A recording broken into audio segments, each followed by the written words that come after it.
Hello বন্ধুরা, এই যে স্নান টান করে নিয়েছি, কাজবাজ সমস্ত কমপ্লিট।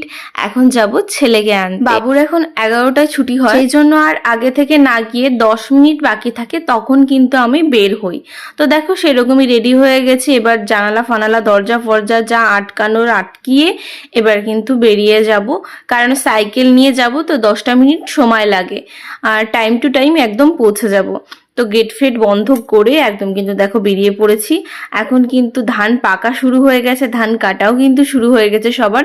এখন সবার কিন্তু ভীষণ কাজের চাপ, সবারই যেহেতু ধান থাকে তাই বাড়ির মানুষই কিন্তু চলে যায় ধান কাটার জন্য। আমার বড় কিন্তু চলে যাবে দেখবে মাঝে মাঝে ধান কাটার জন্য। কথা বলতে বলতে দেখো বাবুর স্কুলে কিন্তু চলে এসেছে, এবার কিন্তু ওদের ছুটিও হয়ে যাবে। তো এই যে দেখো ছুটির ঘন্টা পড়লো বলে, আর এই যে দেখো জামাটা কি ভিজানো ভিজিয়েছে। জল খাওয়ার এতই তাড়া, জামাটায় যে জল পড়ছে সেদিকে কোনো খেয়ালই নেই।